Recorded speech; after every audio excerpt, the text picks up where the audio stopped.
कशी जमावता येईल? मला असं वाटतं की जमून जातं. नाही आपण काही फार ठरवतो जमून असं नाही. जात हा वैदर्भीय स्पेशल हा एकदम बिलकुल विदर्भीयच आहे. आणि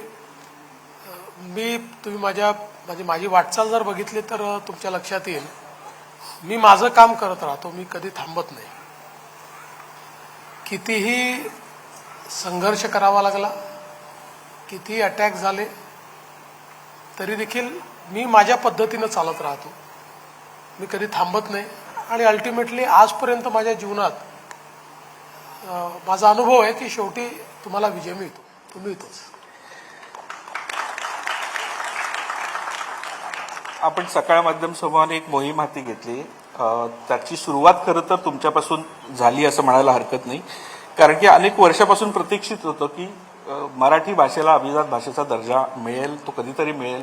आणि खूप वर्षापासून सगळे सरकारांमध्ये वेगवेगळे मुख्यमंत्री आतापर्यंत सगळ्यांनी प्रयत्न केले. तुमच्या कारकिर्दीत हा अत्यंत महत्वाचा बहुमान मिळाला. पण अजूनही मला वाटतं मराठी माणसाला नेमक्यापणे समजत नाहीये की अभिजात भाषेचा दर्जा मिळाला म्हणजे नेमकं काय झालं.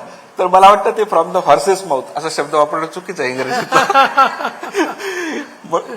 तुमच्याकडून जर कळलं की नेमकं काय होणार आहे, म्हणजे मराठी माणूस काय अनुभवणार आहे. खरं म्हणजे मराठी भाषा ही अभिजात भाषा पहिलेपासून होतीच, पण त्याला राजमान्यता मिळण्याची आवश्यकता होती. आणि मुळातच देशामध्ये जेव्हा 2003 साली तमिळ भाषेला अभिजात भाषेचा दर्जा मिळाला त्यावेळी ज्या प्राचीन भाषा होत्या, ज्या भाषांना एक इतिहास होता, एक मोठा त्याच्या पाठीमागे एक परंपरा होती, अशा भाषांना असं वाटायला लागलं की ही मान्यता आम्हाला देखील मिळाली पाहिजे. आणि मग आपल्याला कल्पना आहे की काही प्रमाणात मग ती मल्याळम भाषेला मिळाली, मग ती कन्नड भाषेला मिळाली, उडिया भाषेला मिळाली, संस्कृत भाषेला मिळाली. पण या कुठल्याही भाषेपेक्षा मराठीचा इतिहास हा अधिक प्राचीन होता, अधिक समृद्ध होता. आणि म्हणून तो मिळाला पाहिजे हा आपल्या सगळ्यांचा प्रयत्न होता. समिती तयार झाली, पुरावे तयार झाले आणि त्यातनं आपण ते केंद्र सरकारकडे दाखवू शकलो की आम्ही अभिजात भाषा म्हणून पात्र आहोत, आपल्याला तो दर्जा मिळाला. याच्यात दोन गोष्टी असतात. पहिली गोष्ट जी आहे ती अर्थातच एक आपला स्वाभिमान म्हणून, एक राजमान्यता म्हणून की आम्ही प्राचीन भाषा आहोत, अशा प्रकारची एक राजमान्यता या माध्यमातून आपल्याला मिळत असते.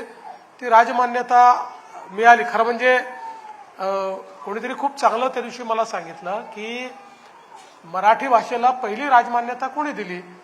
भाषा तर अनेक वर्षापासून चालली होती, ती छत्रपती शिवरायांनी दिली. कारण छत्रपती शिवरायांनी आदेश काढला की आता फारसी भाषेमध्ये राज्यकारभार चालणार नाही, तो मराठी भाषेमध्ये चालेल. त्यामुळे त्याला राजभाषाही केला आणि त्याला राजमान्यताही महाराजांनी दिली. पण ज्यावेळी अशा प्रकारची मान्यता अभिजात भाषा म्हणून मिळते त्यावेळी भाषेच्या संवर्धनाची जबाबदारी ही आता राज्य सरकारसोबत केंद्र सरकारने देखील घेतलेली आहे. त्यामुळे देशातल्या सगळ्या विद्यापीठांमध्ये आता मराठी भाषेचं शिक्षण हे देणं शक्य झालेलं आहे, ते घेता येणं शक्य झालेलं आहे. आजच आमचे उदय सामंत दिल्लीमध्ये होते, तिथनं त्यांनी मला JNUतनं फोन केला आणि त्यांनी सांगितलं की आता मागे आपण यांच्याशी चर्चा केली होती आणि काही पैसे आपण दिले होते मराठीचं अध्यासन सुरू करण्याकरता, तर आता 2 कोटी रुपये दिले आपण, अजून तर ते अध्यासन सुरू होईल, तर तुमची मान्यता असेल तर आपण देऊ. लगेच आपण त्यांना हो म्हटलं. तर अशा प्रकारे त्याचं संपूर्ण सगळीकडे आपल्याला ते शिकवता येईल. मराठी भाषेच्या संशोधनाकरता आता एकतर राजमान्यता पण मिळेल आणि त्याच्याकरता आपल्याला केंद्र सरकारकडनं मदत पण मिळेल. कारण शेवटी हा जो काही मराठीतला साहित्याचा अमूल्य ठेवा आहे, आणि केवळ साहित्याचाच नाही तर मराठीमध्ये अनेक गोष्टी आपल्याला त्या ठिकाणी प्राचीन ज्ञान आहे आपलं जे मराठीमध्ये लिहिलं गेलेलं आहे, जे ज्ञान जर त्याचं संवर्धन केलं नाही तर संपून जाईल. अशा सगळ्या गोष्टींचं एक प्रकारे डॉक्युमेंटेशन करणं, त्याला योग्य प्रकारे त्याचं संवर्धन करणं, या सगळ्या गोष्टी करणं शक्य आहे. आणि त्यासोबत मला असं वाटतं की आपल्या ज्या पुढच्या पिढी, आपली जी पुढची पिढी आहे किंवा पिढ्या आहेत, या पिढ्यांपर्यंत ही अभिजात भाषा, कारण आज आपण ज्या जगामध्ये आहोत त्या जगामध्ये भाषा इतक्या वेगानं संपून राहिलेल्या आहेत. म्हणजे आपण असं म्हणतो की जगात आता 7,000 भाषा उरल्या आहेत आणि दररोज काही ना काही भाषा कमी अधिक होत असतात, बोली भाषा तर रोज संपत असतात.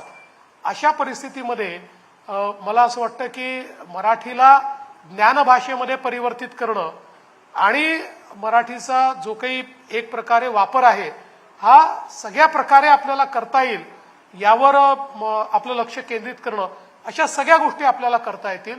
त्यामुळे राजमान्यताही मिळालेली आहे आणि लोकमान्यता कायम राहावी याकरता आता दालन देखील खुलं झालेलं आहे.